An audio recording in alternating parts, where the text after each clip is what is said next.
C'est une forteresse construite du XIe au XVe siècle. Elle évoque une histoire de la Bretagne du Moyen Âge à nos jours.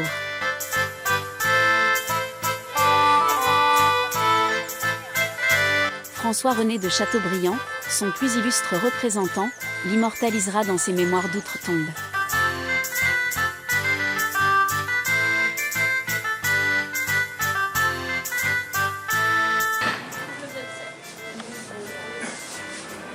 Je vous propose que nous allons faire donc tout le tour des remparts.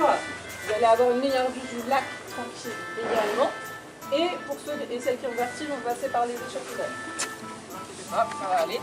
Je vous demande de bien faire attention au niveau des marches, puisque celles de la tour de l'Est sont très petites et étroites. Faites bien attention.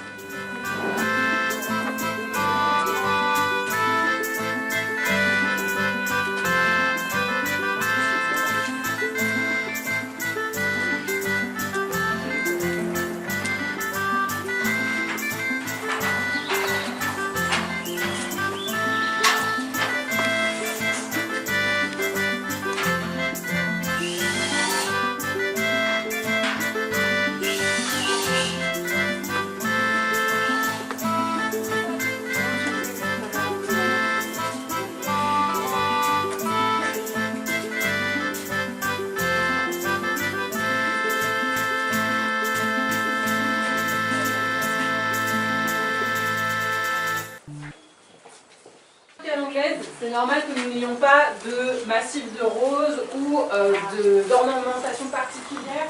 Ce sont des points de vue surtout pittoresques que vous avez ici, notamment un arbre que vous allez pouvoir aller voir. Cet arbre où il y a le banc à votre gauche, avec une petite croix. C'est un faux cyprès de Lanson qui a été classifié en tant qu'arbre remarquable, puisqu'effectivement il a plus de 250 ans, il va d'ailleurs verser 300. Vous avez la croix de Lucille également pour le nom de sa sœur. Sachez que c'est ici, donc, dans le parc de Combourg, qu'il a eu son éveil littéraire, quand il parlait donc, de solitude, de mélancolie. À sa sœur Lucille, elle lui aurait dit donc de peindre ceci. Il aurait été foudroyé par un souffle divin et il se serait mis à bégayer des vers. C'est ce qu'il nous dit dans les mémoires d'outre-tombe. Donc nous sommes au cœur du berceau romantique, ce mouvement littéraire qui parle d'état d'âme, de rapport à la nature.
Ils sont à peu près 160 au XXe siècle, ils vont tous être anoblis, ou ils vont s'enrichir. Et bien en fait c'est grâce à leur navire. Saint-Malo va devenir le premier port français, le premier port de France, troisième port d'Europe d'ailleurs. Et pourquoi? Parce qu'en fait ils ont des bateaux. Guillaume Héon, ce 45 navires, et grâce à cela, il va aller chercher au bout du monde des choses qui sont extrêmement rares et précieuses en Europe, que toutes les cours d'Europe veulent absolument avoir. Des choses qui sont très banales. Vous avez pris de petit déjeuner ce matin. Bah, ils vont aller chercher ce fameux thé, ce café, ce chocolat. Ils vont aller en Inde, ils vont ramener des indiennes. Ce sont des tissus imprimés. Ils vont ramener des cotonnades. Et on va continuer comme ça vers le Levant jusqu'en Chine, au Japon. On va ramener de la porcelaine et de la soie. Mais on ne va pas se contenter de ça parce qu'on va également aller du côté du couchant. On va traverser l'Atlantique, passer le Cap Horn, le détroit de Magellan. On va remonter jusqu'au Chili, jusqu'au Pérou et on va ramener beaucoup d'or et beaucoup d'argent. Ouais, c'est comme ça qu'ils s'enrichissent. Alors Guillaume Héon, il fait partie de ces armateurs qui sont très très riches et il va se faire construire une très belle résidence secondaire ici à la Ville-Bague et il va devenir donc Guillaume Héon, sieur de la Ville-Bague. On est dans la chapelle parce qu'en fait c'est une grande manulière, donc c'est grand bourgeois. Guillaume Héon, c'est effectivement vu sur les bateaux, c'est un homme d'affaires qui gère ses capitaines, ses expéditions.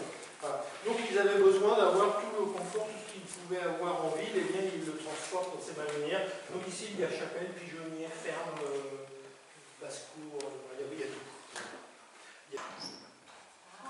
Vous avez un panneau qui pivote. Le prêtre pouvait se réfugier derrière. À l'origine, il y avait un souterrain qui pouvait se sauver dans la campagne et sauver sa tête.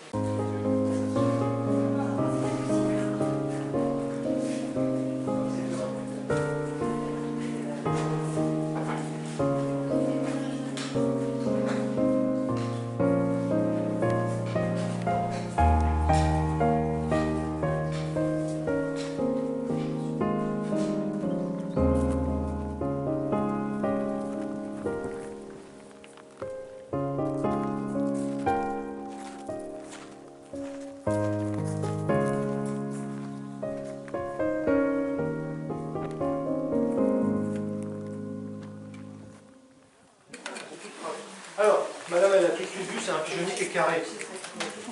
Surtout en Bretagne, un pigeonnier carré. À l'origine, il n'y a pas de pigeonnier. Il n'y a que le premier niveau. C'est une orangerie. On rentre les plantes fragiles d'hiver, vous avez une fenêtre plein sud là, qui est là pour les éclairer. Voilà.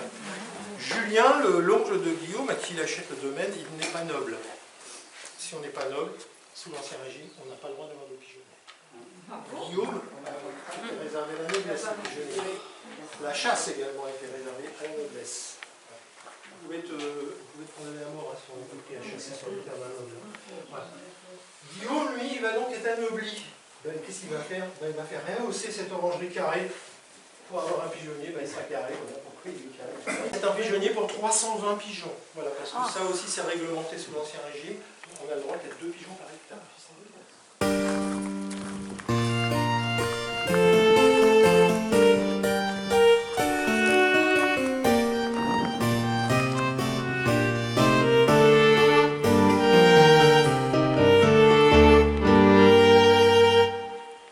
Alors ici, vous avez vu, on a changé de côté. C'est drôlement mieux de l'autre côté. On a un très beau hectare. On a plus de 5 fenêtres en plus. J'ai de 7. Voilà. Mais il y a des grands. Oui, mais on est dans la combinaison. 5 travées de fenêtres avant le lieu des 7. Donc il y avait les deux petites maisons qui sont là à droite. À droite du porche, c'était les cuisines. Parce qu'on cuisine au feu de bois, donc les incendies, on en a peur. Hein. Donc on éloigne les cuisines de la maison principale. À gauche du porche, c'était les écuries. Et là en bas, c'est la ferme. C'était la ferme parce qu'il y avait bien sûr un métayer qui vivait ici toute l'année pour entretenir et gérer également les terres agricoles. 1993, c'est dans un très bel état. C'est une horloge qui est pas qu'une horloge, puisqu'en fait c'est une horloge astronomique. Elle vous donne la position des astres. Elle vous donne le mois, le quantième du mois, le signe du zodiaque. Vous avez même un réveil. Et vous voyez que le mouvement de l'horloge, vous voyez, c'est encore une bataille navale entre la France et la Hollande. Mais cette fois, on va gagner. Parce que cette petite scénette, là, elle est là pour nous rappeler un fait unique dans l'histoire de la guerre. Quelque chose qui ne se reproduira plus jamais. Nous avons 2 régiments français qui occupent la Hollande. Régiment d'infanterie et régiment de cavalerie, commandé par le général Pichegru. Ça vous dit quelque chose? Oui. Bon, il y en a même qui suivaient l'histoire. Général Pichegru, on lui dit qu'à 80 km au nord, dans une baie qui s'appelle la baie du Helder, la flotte hollandaise serait prise dans les glaces. Parce que janvier 1793, c'était un hiver extrêmement rigoureux. Je ne sais pas si vous vous souvenez. Donc, Pichegru décide de déplacer ses 2 régiments et effectivement, en arrivant, il s'aperçoit que la flotte hollandaise est prisonnière des glaces. Et en plus, avec le vent, les bateaux sont penchés. Et ça, c'est important parce qu'ils ne peuvent pas utiliser leurs canons. Alors Pichegru va prendre une décision très gonflée, incroyable. ils décident d'attaquer la flotte hollandaise à cheval sur la mer. Chaque hussard prendra un fantassin sur sa croupe. Ils vont emmailloter les sabots des chevaux pour ne pas glisser. Et ils vont partir à l'attaque et à la capture de la flotte hollandaise presque sans combattre, parce qu'en fait ils sont pris dans les flotte hollandaise.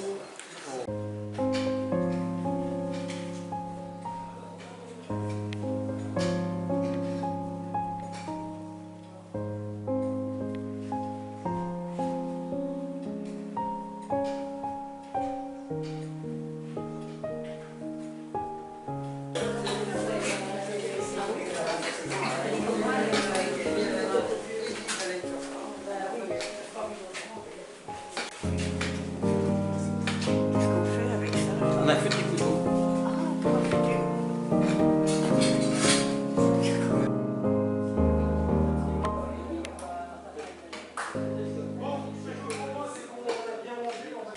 Je vous rappelle, 1975, il y a 50 ans, la maison est vide. Il n'y a rien quand ils achètent, il n'y a plus rien. Tout ce qu'on a déjà vu, tout ce qu'on va continuer de voir, tout ça, ça a été patiemment racheté par les propriétaires dans les ventes aux enchères.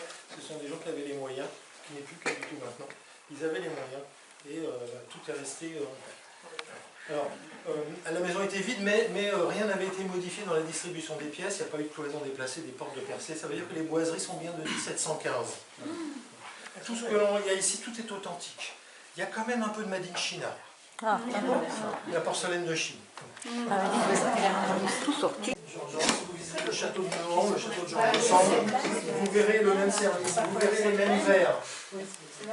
C'est le service qui a été créé et offert par Frédéric Chopin à Georges de Sambre. Voilà. Et c'est la barbotine de Crème. Et de Montreux. Et vous verrez aussi au château de Nohant, vous verrez donc le même service de verre.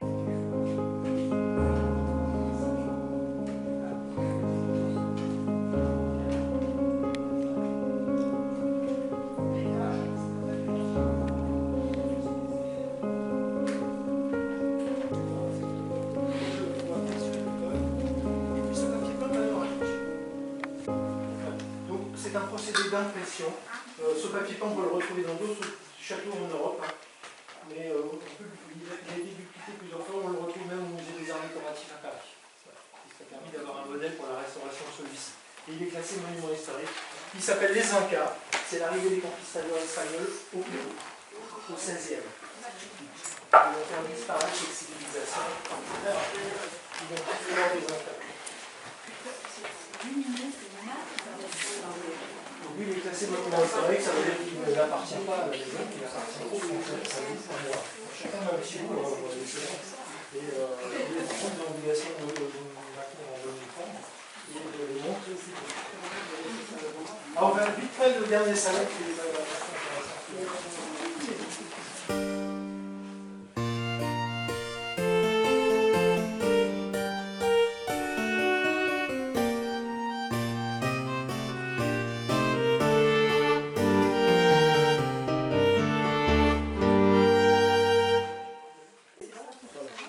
Sur la table. Voilà une dent de cachalot. Un cachalot possède 80 dents. C'est de l'ivoire. Ça veut dire que c'est de l'ivoire. Alors les marins, quand ils ont tué les baleines et les cachalots, ils vont garder les os, mais les cachalots gardent les dents, parce que c'est de l'ivoire. Ils vont ramener ça à Saint-Malo. Ça va compléter leur petit salaire pour ceux qui reviendront. Beaucoup mourront pendant ces campagnes de chasse. On a chassé également le morse. Le morse, c'est une énorme phoque de 500 kg. C'est bon pour les commerces, c'est bon pour les affaires, c'est de la graisse.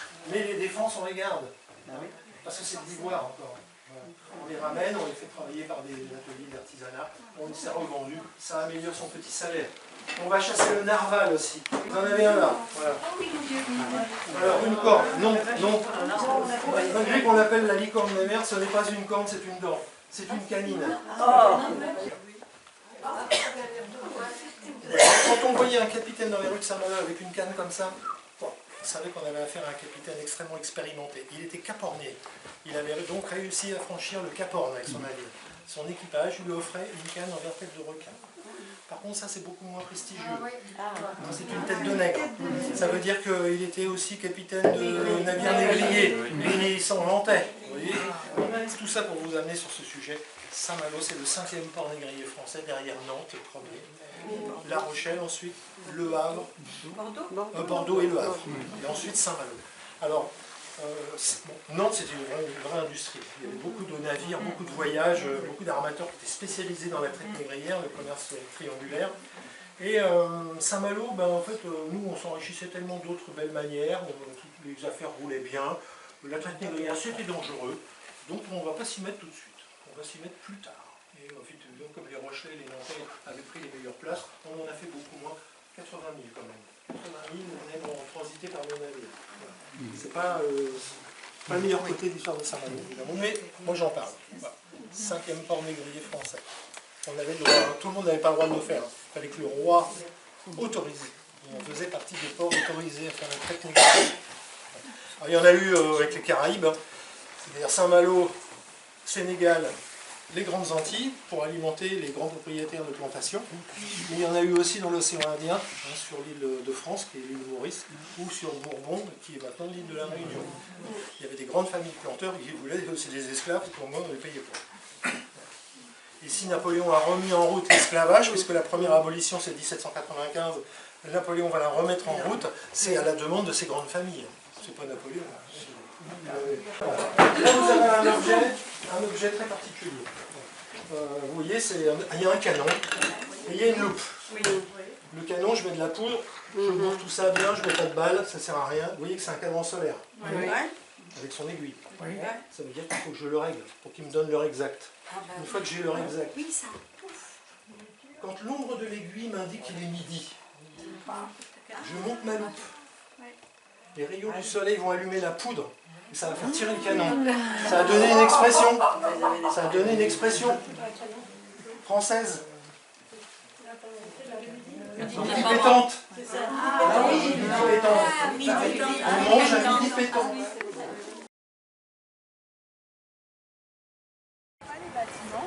Mais ici, on avait simplement la mer. Et pour accéder à Saint-Malo à l'époque, il n'y avait guère que 2 moyens d'accès finalement. Le premier moyen d'accès était de venir par bateau et le port se trouvait à la place du port de plaisance, ici à la place du parking au pied du Serre-Retard. Donc les bateaux arrivaient de ce côté. Par contre, il faut savoir qu'il n'y avait pas de quai d'aménagé. C'est-à-dire que les bateaux arrivaient à marée haute et ensuite c'était simplement échoué en retraite ou en retraite à marée basse. Et les personnes qui voulaient venir à pied ou alors à cheval, ces personnes devaient passer par ce qu'on appelle le sillon. Et il faut bien vous imaginer que jusqu'au XVIIIe, la ville était une île à marée haute et une presqu'île à marée basse. Ici, eh bien, on est au pied des remparts. Alors la ville que l'on a ici, elle a principalement été construite entre le XIIe siècle et le XVIIIe siècle.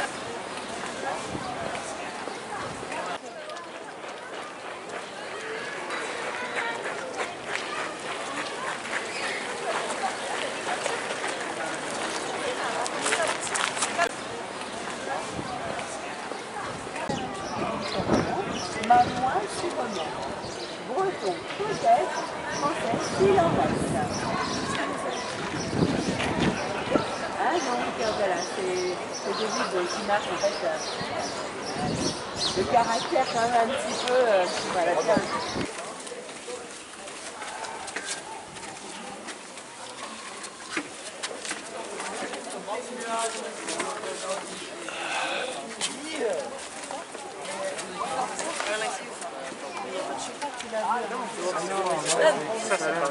C'est un fort qui est un truc qui se visite.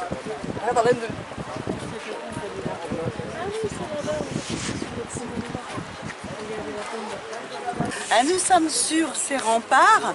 Alors ces remparts qui font 1856 mètres font le tour de la ville. On peut en faire le tour en marchant. La Manche est une mer de l'océan Atlantique. Voilà, et c'est la Manche. Ici on est sur la Manche.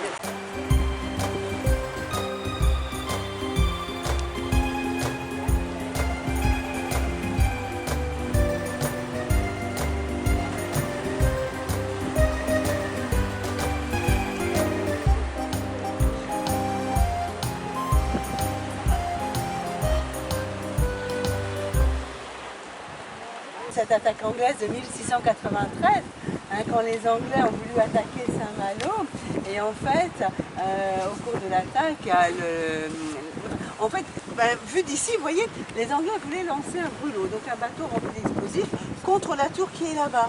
Et cette tour, c'était la tour de guerre de la ville à l'époque. Donc imaginez le bateau rempli d'explosifs contre la tour, sauf que le bateau anglais n'est pas allé exploser contre la tour, il a explosé plus loin contre des rochers. Et l'explosion a été quand même très violente parce que, attention à la voiture, l'explosion a été très violente parce qu'on a retrouvé les débris du bateau ici. On a eu des dégâts dans la ville, mais des dégâts matériels. Et finalement, la seule victime qu'il y a eu dans Saint-Malo a été un chat qui a été retrouvé dans cette rue après l'explosion. On dit que les Malouins ont voulu se moquer des Anglais. Ils leur ont adressé un courrier avec une note pour leur dire « Messieurs, vous n'êtes bons à rien, vous n'êtes bons qu'à tuer un chat. Alors pour raconter vos exploits, nous allons baptiser une des rues de Saint-Malo la rue du chat qui danse. » Et voilà, pauvre chat quand même.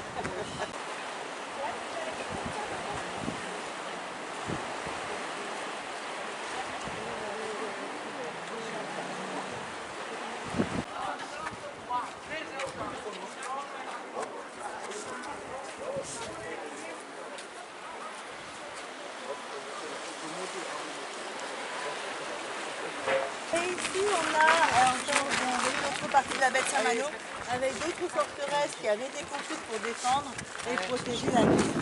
Et en face, le long de la Seine, ce n'est plus Saint-Malo. On voit une station balnéaire avec la station balnéaire, la station Hélène qui est là, qui est juste en face.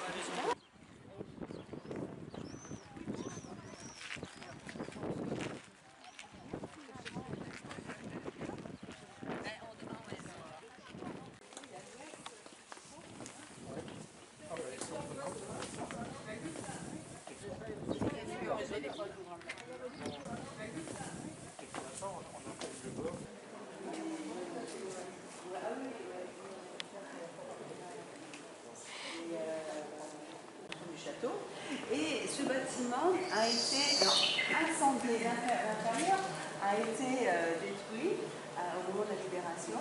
Par contre, les murs sont les murs d'origine du XVe siècle. C'est privé, ce sont des appartements que l'on a ici, avec dans la tour, bien sûr, l'escalier en colimaçon qui permet d'accéder aux étages. Donc là, 15e, rénové.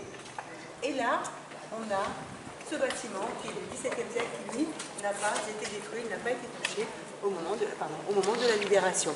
Et c'est également privé, mais il faut savoir qu'il y a un des appartements qui conserve encore des plafonds peints du XVIIIe siècle. Le nom de Saint-Malo. Alors pourquoi il a été canonisé? Parce qu'en fait, on a beaucoup de noms en fait, de villes, de villages. On dit Saint-Malo, on a Saint-Lunaire, Saint-Sullier, etc. En fait, ça vient de moines qui sont arrivés entre les 5e et 7e siècles déjà. Et ces moines s'étaient installés à divers endroits, et les endroits où ils se sont installés, on retrouve l'origine du nom de ces moines.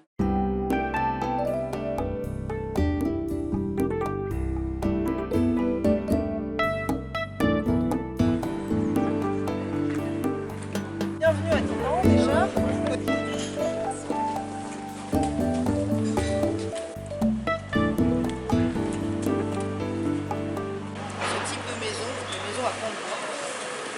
On a plusieurs dizaines de conservés. Et là, vous êtes devant une des plus connues, une des plus belles. C'est l'hôtel Keraterie ou la Maison de l'Arc aussi, puisqu'il y a une association de promotion d'art celtique qui s'est installée dedans. On a un festival de art celtique tous les ans en juillet ici. Elle a été construite à Longeville. Elle a été implantée à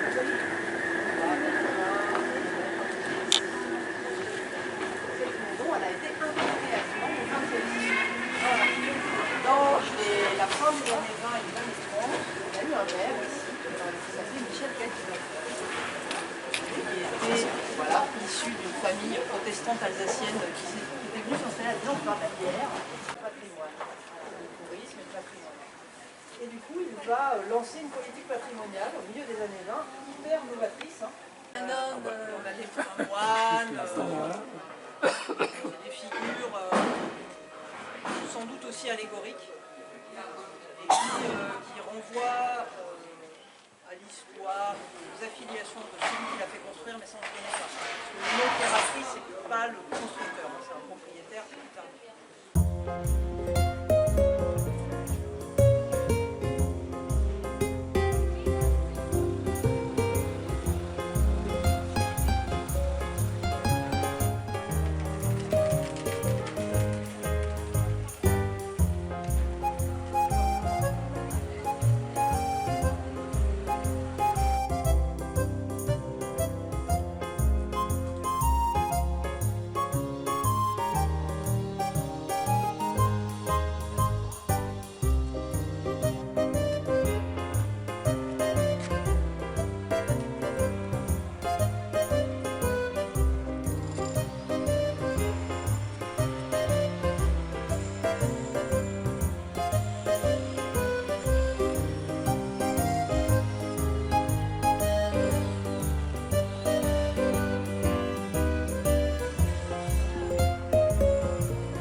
Et qui sont plutôt bien représentés. Donc on s'est dit forcément celui qui a demandé à des dromadaires dans son église, il en a vu voir les églises. Donc il est allé en Sainte, voilà, ça s'est un peu déroulé comme ça. Alors des dromadaires, des chameaux, il y en a en Europe. Hein. Au sud de l'Europe, il y en a. On peut même en trouver éventuellement jusqu'ici dans des ménageries. Hein, si les gens avaient envie, c'est un animal de bas. Hein, et puis surtout, on avait des livres.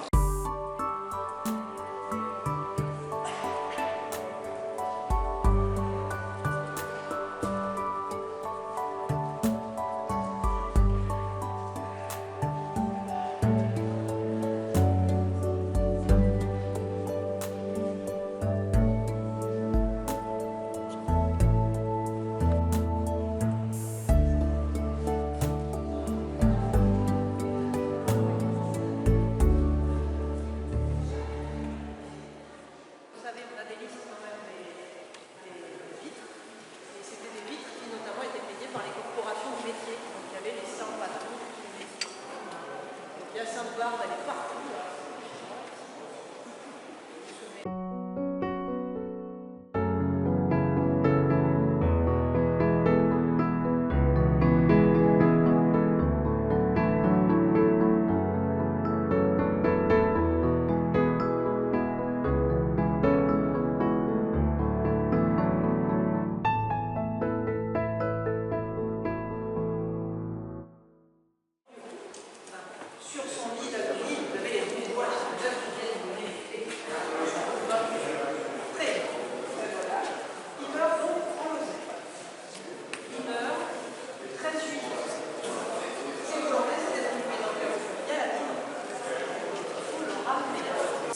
On va les inhumer et on ne les jette pas par terre, hein. Voilà, c'est une vraie inhumation.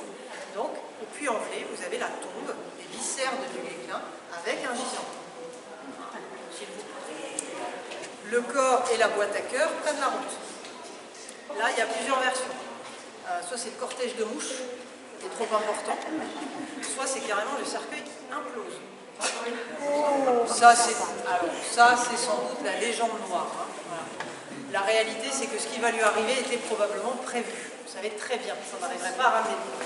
Donc, on va arriver à Montferrand, Clermont-Ferrand, pas loin, lui appliquer ce qu'on appelle la méthode Tédès. Il n'est pas dedans. Hein. Il a été installé ici. On a récupéré aussi la pierre, hein, c'est vraiment la pierre d'origine. Il est dans une niche à l'intérieur du mur, avec un parchemin qui explique ce que c'est quand même.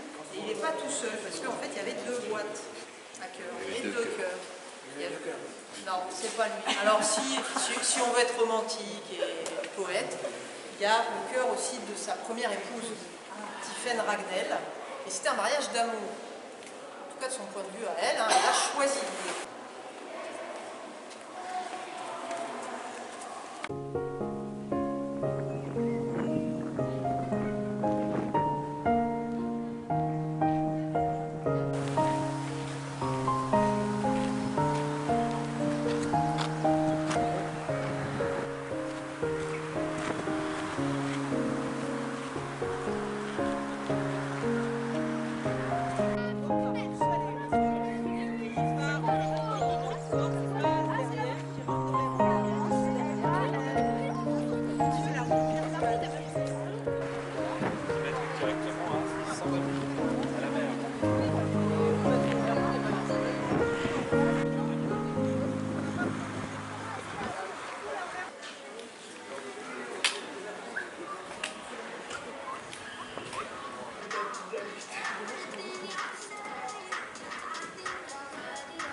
ville, elle est organisée en fait autour de deux grands axes. Grands, avec des guillemets, hein, deux axes principaux plutôt. Et au bout de ces deux axes, vous avez les 4 portes. Donc l'axe est-ouest, c'est celui où on se trouve, donc il va jusqu'au port. Il y a la porte du Gersuel au milieu.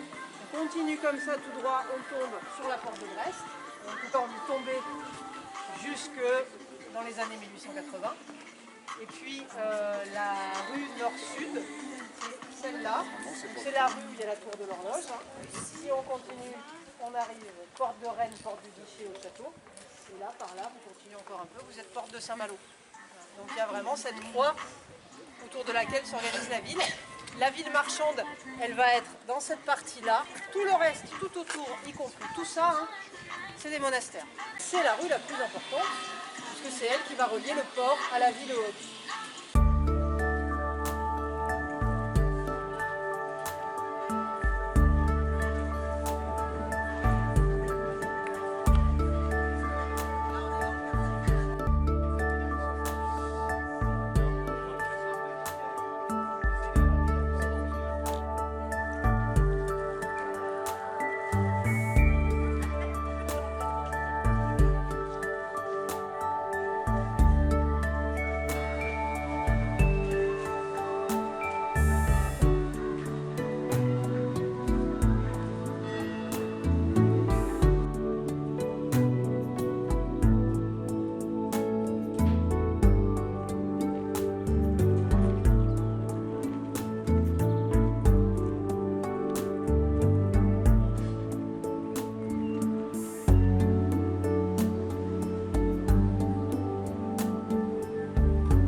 Alors, on appelle aujourd'hui le château de Vinon.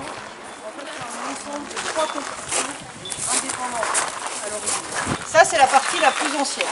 C'est la partie qui date du XIIIe siècle, de la deuxième moitié du XIIIe siècle, début du XIVe siècle, le rempart et la porte.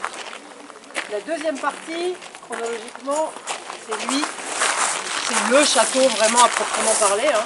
C'est la tour résidence. Donjon ducal, puisque c'est un duc de Bretagne qui l'a fait construire. Je vous ai parlé rapidement ce matin de la guerre de succession de Bretagne. C'est celui qui l'a gagné qui l'a fait construire. Mais au départ, les Bretons ne l'acceptent pas, parce qu'on a toujours des Anglais qui tiennent les ports, etc.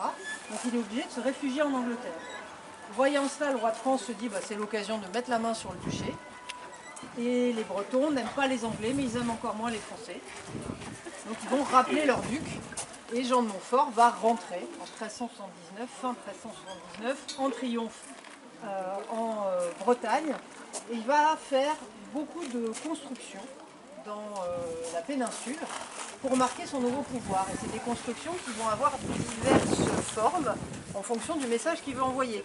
Donc dans la partie de la Bretagne qui le soutenait, il va construire par exemple les châteaux de l'Hermine à Vannes, de Sucigno à côté de Vannes aussi, qui sont des très très beaux châteaux de résidence, très très grands, et c'est là où il va vivre en fait. Hein.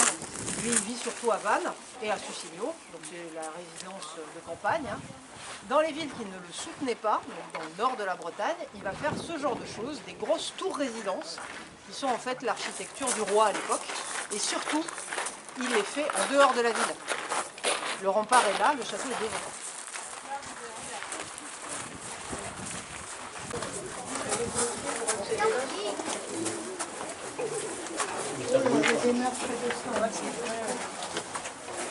Ah oui, mais il y a un passage.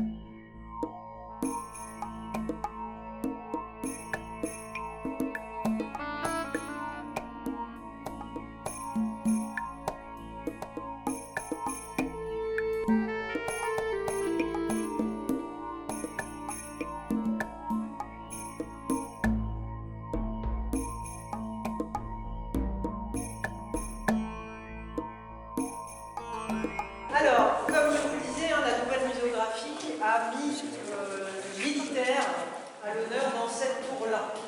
Donc la salle au-dessus où sont vos collègues, on a des maquettes de la tour, des fortifications de la ville, et ici il y a des reproductions d'armes.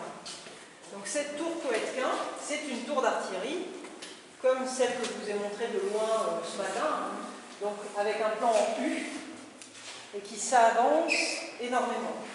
Ces tours-là n'ont jamais d'ouverture à l'avant, c'est le principe du bélier. Comme les chocs, elles vont se les prendre devant, on a des murs pleins. Donc là, on a un peu plus de 5 mètres d'épaisseur de mur. Et dans les 4 mètres sur le levé, l'ouverture de la fenêtre, c'est l'épaisseur de mur. Avec le canon. Ensuite, on a des latrines, enfin des unités sur les côtés, des latrines. On est sur les remparts à l'échelle.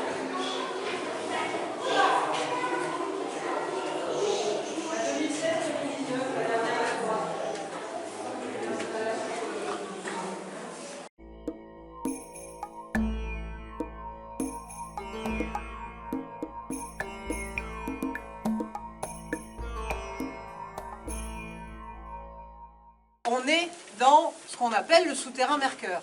Si on veut utiliser le vrai terme, on appelle ça une gaine militaire.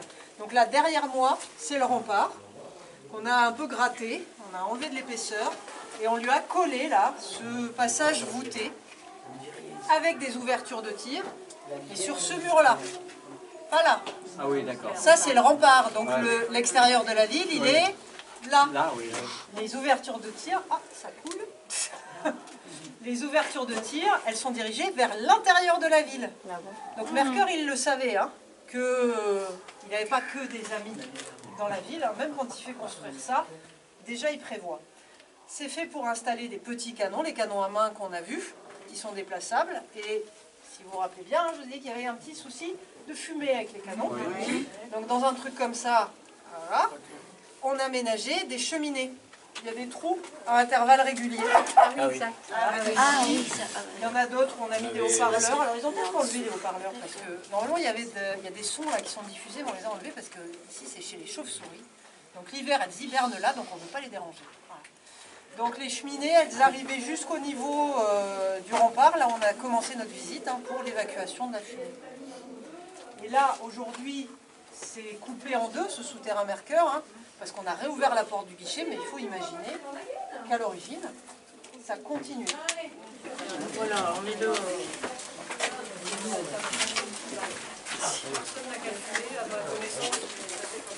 Et cette club là, pour les plus anciens... Ah bah on est descendu pour là tout à l'heure. C'est vraiment la première. Et c'est du gras. Celle-là, ça c'est les encoches qui sont liées à la porte en bois. Donc on a des entrées de ville, c'est la porte du guichet, porte de Rennes, anciennement, deux tours, et puis un passage au milieu. Alors normalement, les trois autres portes de ville à Dinan avaient un pont-levis à celle-là, mais elle avait du coup une protection à l'avant, mais il n'y avait pas de chaussée devant. Donc on n'avait pas mis pont-levis.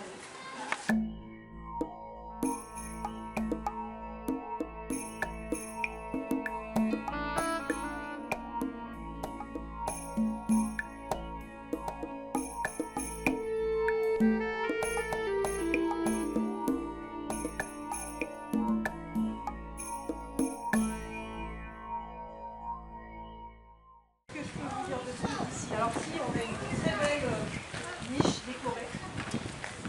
Vous aviez le blason de celui qui était au château à ce moment-là, puisque les ducs n'étant jamais là, en fait ils ont des capitaines qui vont gouverner la ville à leur place. Coëtquin qui a donné son nom à la tour, voilà, vous la voyez de l'extérieur, la tour on était tout à l'heure, vous voyez bien les canonnières. Coëtquin c'était un capitaine de la ville. Je vais mettre aussi d'ailleurs sur le blason. Les grandes tours à canons, elles ont des niches aussi à blason. Et là, c'est la particularité en fait de cette niche, c'est la pierre avec laquelle on l'a décorée. Donc il y a des rinceaux végétaux, il y a des petites têtes de chiens, il y a même une tête humaine un peu stylisée. Et là, ça c'est juste en dessous, c'est du quercenton. Enfin, la quercentite, la pierre de quercenton.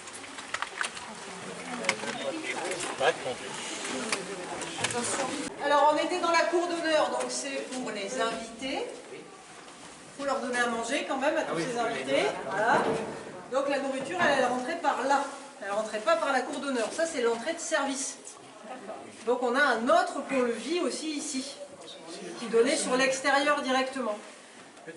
Dans la cour d'honneur, on a des ponts-levis à flèches. Donc c'est ceux que vous avez l'habitude de voir. Avec les grandes poutres comme ça, là, qui viennent se coller. Là, on avait un pont-levis à bascule. Alors, il y a le petit dessin là, pour ceux qui arrivent à le voir. Le pont-levis à bascule, en fait, c'est un tablier complet avec un contrepoids. Il n'y a pas de poutre et de chaîne qui soulèvent. Hein. C'est en jouant sur le contrepoids qui est là que vous l'ouvrez ou fermez en fonction. Ce système-là, ça nécessite qu'il y ait beaucoup d'espace sous le pont-levis. C'est pour ça qu'il y a ces petites marches-là. Là, en dessous de nous, c'est creux. C'était l'espace du contrepoids. Là, en fait, on est déjà sur le pont-levis dans l'absolu, quand on est là. Ce qui veut dire que quand le pont-levis est fermé, on a un grand trou ici. Et ce grand trou, il y a des portes. Et c'est l'accès au magasin. Il y a un autre accès derrière aussi, hein, mais on a des accès par le bas ici. Donc vous comprenez bien pourquoi ce n'est pas des endroits qu'on visite. C'est un petit peu compliqué à mettre en place. On a fait un banquet pour 60 invités. Ça, c'est les visites du cadre sur la place. Alors ça, c'est la cuisine. Et il faut quand même la place pour faire un banquet. Il y a la table. Voilà, il n'y a pas la table. Pas là qu'on mange. Ah bah non, on ne peut pas manger les invités dans la cuisine. C'est la cuisine.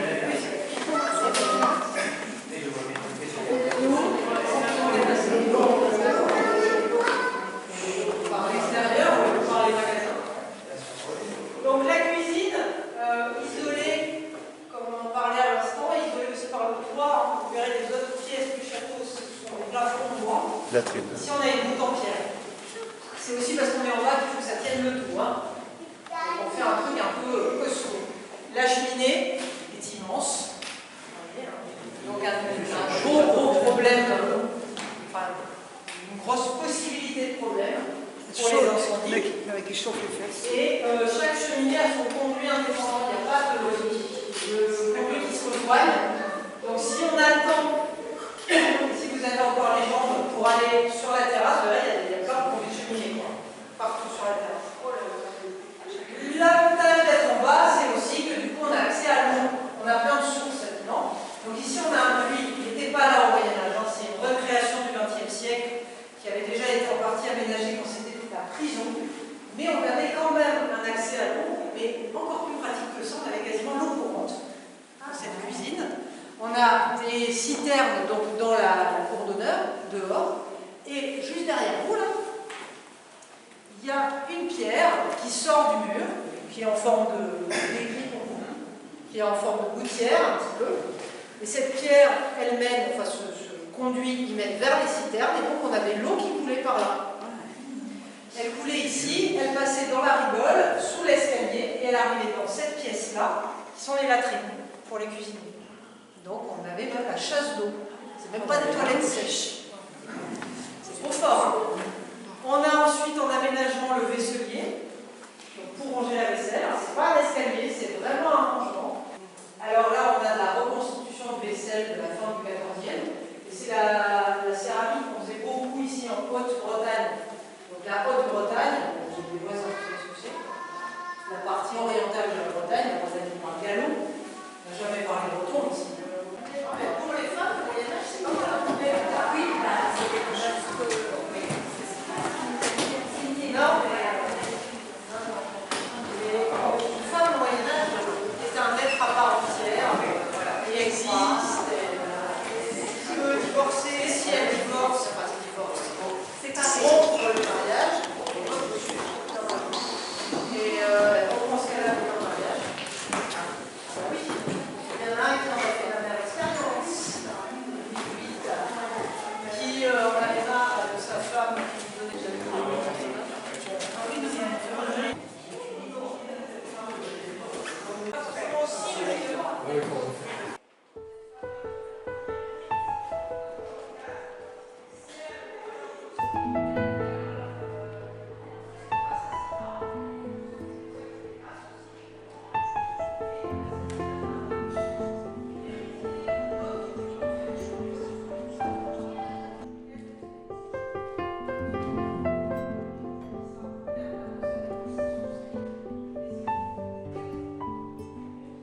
là, nous, on accueille souvent des groupes, comme ça, avec en général.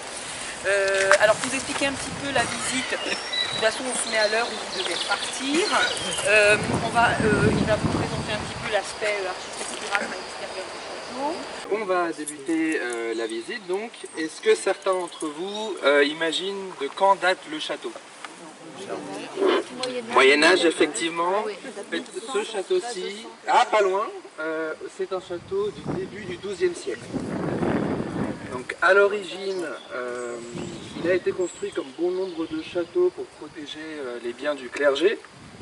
Donc en l'occurrence, c'était l'abbesse de Rennes qui a demandé au seigneur de Tinténiac, donc le petit village d'à côté, de construire une fortification pour défendre ses terres. Et le seigneur s'est exécuté puisque l'abbesse était la sœur du duc de Bretagne, donc il valait mieux entretenir de bonnes relations. De cette époque du XIIe siècle, on a les deux tours que je vous montre qui sont là-bas vers le nord. Donc on a la première tour qui est la tour de garnison, là où étaient les soldats. Et vous voyez qu'il y a une deuxième tour un petit peu dissimulée derrière, qui est le donjon. Et qui a été construite de cette façon précisément pour protéger le seigneur, puisque la seule entrée au château de Montmurant était celle que vous avez empruntée, au Moyen-Âge comme aujourd'hui. Et donc là-bas, on avait vu, on va dire, sur les plaines, mais il faut prendre en compte que le fossé à l'époque était beaucoup plus profond, probablement 10 mètres plus profond. Donc on était vraiment sur un éperon rocheux, ce qui explique aussi pourquoi on n'a jamais eu d'eau en fait dans cette partie-là. Souvent les gens me demandent, mais les douves pleines, c'est plutôt sur les châteaux de plaine. Là, on est plutôt simplement, on va dire, sur de la hauteur qui permet de dominer la vallée et de se protéger. La partie centrale a été, on va dire, retravaillée au XVIIe et au XVIIIe. Donc ce que vous voyez aujourd'hui à la place des fenêtres, en fait, ce sont d'anciennes meurtrières. La petite porte et le petit pont-levis, c'est ce qu'on appelle la poterne. Et la grande porte, c'est ce qu'on appelle la cochère ou charretière.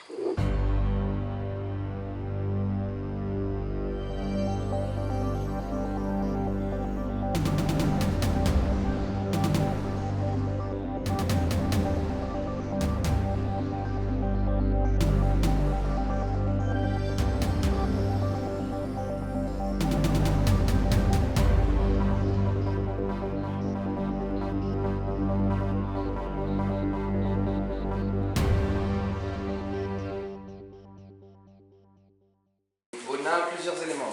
D'un point de vue architectural, on voit des arches brisées caractéristiques du style gothique, qui a surtout pris son essor, ou en tout cas qui a commencé à se développer au XIIe aussi en Île-de-France, sous l'impulsion du clergé qui voulait avoir des bâtiments religieux, on va dire, nouveaux et encore plus impressionnants, pour faire court. On voit encore quand même quelques arches plutôt d'inspiration romane, je pense pour des raisons pratiques. Et vous voyez les blasons de toutes les familles auxquelles le château a appartenu. Donc parmi les plus notables, on a bien entendu la première, la famille de Tinténiac, ensuite la famille de Laval, qui est une famille bretonne, une famille noble bretonne. Ensuite on a l'emblème de Bertrand du Guesclin, sur lequel on reviendra, donc chevalier français renommé. Et puis les Laval-Montmorency, car en fait, pour conserver le château dans la famille Laval, Jeanne de Laval va épouser à un moment son cousin pour préserver, on va dire, l'héritage. Et ensuite, les descendants de cette branche des Laval, la dernière, on va dire, descendante, c'est Charlotte, qui effectivement épouse l'amiral de Coligny, donc Gaspard de Coligny. Jusque-là, on a donc plutôt des alliances, des mariages. À partir de là, on a plutôt des achats. Les Hamilton, ensuite on a les Huchet de la Bédoyère, les Coetcan, Mornay, Lamotte, les deux dernières familles, les Visions des Arts et la famille de la Libéon, vous l'avez vu Florence, qui l'ont depuis 5 générations à peu près. En fait, dans la petite pièce là-bas, il y a le puits du château. Donc l'intérêt du puits, c'est qu'en fait, il y a un passage secret qui communique vers l'extérieur. Si jamais les assaillants le trouvaient, ils le trouvaient dans le puits. On a retrouvé d'ailleurs des dents collées au mur. Et puis ici, on a également, on va dire, une petite entrée s'il y a besoin pour les occupants du château de fuir. Cette pièce a été utilisée comme cuisine. On va dire dire les éléments un peu notables. Du point de vue mobilier, donc on a le garde-manger de la région de Combourg dont on parlait tout à l'heure, en bois massif. Ici, on a un dessus de coffre qui imite le style carolingien. Sur des touches un peu plus modernes et installées au XVIIIe pour justement améliorer le confort des habitants du château, on a un système de chauffage d'eau. Donc en fait, ils mettaient de l'eau dans ce petit entonnoir qu'il y a sur le côté de la colonne ici. Elle passait derrière par un système de tuyaux, elle arrivait jusqu'à ces 3 tuyaux-là. Et avec le feu de la cheminée et la chaleur du four à pain et à pâté que vous voyez là, ça chauffait l'eau. Ensuite, à partir d'un moment, elle sifflait, ce qui prévenait les gens que, entre guillemets, on pouvait la recueillir. Pas comme le bouilloire, exactement.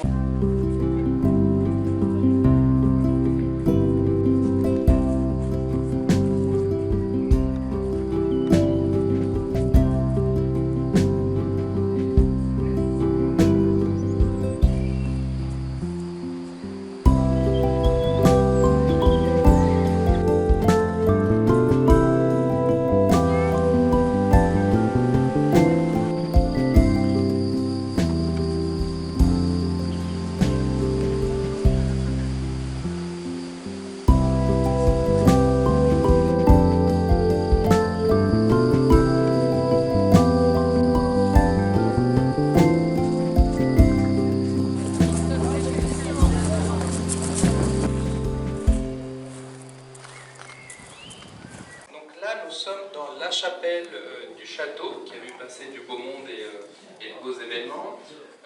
Donc tout d'abord, là vous voyez sur la maquette en fait la reconstitution du château tel qu'il était au Moyen-Âge, pleinement construit, parfaitement achevé. Donc aujourd'hui il nous reste 2 tours, les 2 du 12e que je vous ai montré initialement, et les 2 du Châtelet de Défense, donc 14e, 15e, mais à l'époque en fait, il y en avait 3 autres. Donc il y en avait une ici, une là et une ici qui ont été détruites. Alors pas au cours d'affrontements armés, mais je pense plutôt après la Révolution, à mon avis, quand il y a dû avoir quelques travaux et récupérations pratiques d'une partie de la muraille qui de toute façon n'avait plus vraiment vocation à défendre quoi que ce soit. Donc là nous sommes en ce moment même à l'intérieur de la chapelle de style gothique. Avec un anachronisme charmant qui est le vitrail qui lui date de 1889 si je ne m'abuse. Et pourquoi le vitrail et la partie boisée ont été refaits? Tout simplement à cause de l'incendie. Alors pour la petite anecdote, on dit que c'est la famille qui a vendu le château de la Vidéon qui était fort triste de le perdre et qui du coup a potentiellement entretenu les braises du dit incendie. Bon, toujours est-il qu'aujourd'hui on a quand même réussi à en conserver l'esprit. Donc vous voyez qu'il y a beaucoup de représentations d'un chevalier avec un aigle à 2 têtes qu'on appelle aigle bicéphale. C'est le fameux Bertrand du Guesclin.